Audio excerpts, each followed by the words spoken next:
ഉപജീവിതത്തിന് വേണ്ടി ത്യാഗരാജസ്വാമികൾ ഭിക്ഷയാചിച്ചതിന്റെ പ്രതീകമായി കാഞ്ഞങ്ങാട് നഗരത്തിൽ ഉഞ്ചവൃത്തി നടന്നു. തുടർന്ന് നടന്ന പഞ്ചരത്ന കീർത്തനാലാപനവും ശ്രദ്ധേയമായി. This news sponsored by Boby Chemmanur international jewellers. ശിഷ്യരുമൊത്ത് ത്യാഗരാജസ്വാമികൾ കീർത്തനങ്ങൾ പാടി വീടുകളിൽ ചെന്ന് ഭിക്ഷ ചോദിക്കും. ഒരു ദിവസത്തേക്ക് ആവശ്യമുള്ളത് മാത്രമാണ് ഭിക്ഷയായി വാങ്ങിയിരുന്നത്. ഭിക്ഷയായി ലഭിച്ചത് ആവശ്യം കഴിഞ്ഞ് ബാക്കി വന്നാൽ അടുത്ത ദിവസത്തേക്ക് കരുതി വയ്ക്കാതെ അവ ദാനം ചെയ്യുകയാണ് പതിവ്. പിറ്റേന്ന് വീണ്ടും ഭിക്ഷാടനത്തിന് ഇറങ്ങുമായിരുന്നു. പ്രശസ്തമായ പല ത്യാഗരാജ കീർത്തനങ്ങളും പിറന്നത് ഭിക്ഷാടന വേളയിലാണ്. ദാരിദ്ര്യ ദുഃഖം മാറാൻ തന്നെ സ്തുതിച്ചു പാടിയാൽ സ്വാമികളുടെ തൂക്കത്തിന് തുല്യം സ്വർണം തരാമെന്ന ശരഭോജി രാജാവിന്റെ വാഗ്ദാനം നിരസിച്ചുകൊണ്ട് ഭിക്ഷാടനത്തിലൂടെയാണ് അദ്ദേഹം വിശപ്പടക്കിയിരുന്നത്.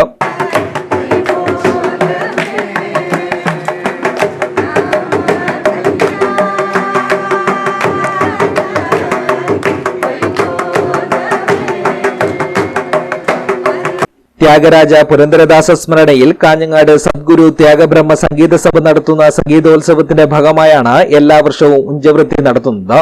സംസ്ഥാനത്ത് ഉഞ്ചവൃത്തി നടത്തുന്ന അപൂർവം വേദികളിലൊന്നാണ് കാഞ്ഞങ്ങാട്. കെ രവി അഗിത്തായെയാണ് ത്യാഗരാജസ്വാമികളുടെ വേഷമണിഞ്ഞത്. തുടർന്ന് പഞ്ചരത്ന കീർത്തനാലാപനവും നടന്നു.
കേൾക്കാൻ ഇമ്പമുള്ള 5 രാഗങ്ങളിൽ ചിട്ടപ്പെടുത്തിയതാണ് പഞ്ചരത്ന കീർത്തനങ്ങൾ.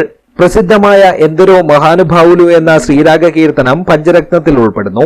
ഉഷ ഈശ്വർ ഭട്ട്, മനോജ് പയ്യന്നൂർ, KVS ബാബു കോഴിക്കോട്, പ്രഭാകരൻ കുഞ്ചാർ, ഗണേഷ് കാർലെ, ബൽരാജ് കാസർഗോഡ്, S നവനീത് കൃഷ്ണൻ, മൃദംഗ വിദ്വാൻ KV പ്രസാദ്, PV രാജൻ, വെള്ളിക്കോത്ത് രാജീവ് ഗോപാൽ തുടങ്ങിയവർ നേതൃത്വം നൽകി. സംഗീതോത്സവത്തിന്റെ 2ാം ദിനത്തിൽ വൈകിട്ട് നടന്ന പ്രധാന കച്ചേരിയിൽ ശ്രീരംഗം V വെങ്കട്ടനാഗരാജൻ പാടി.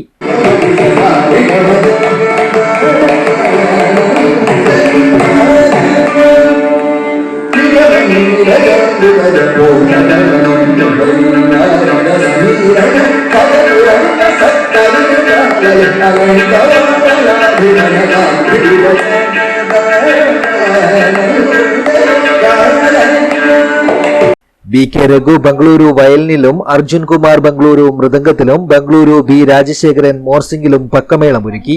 News bureau, Kanhangad.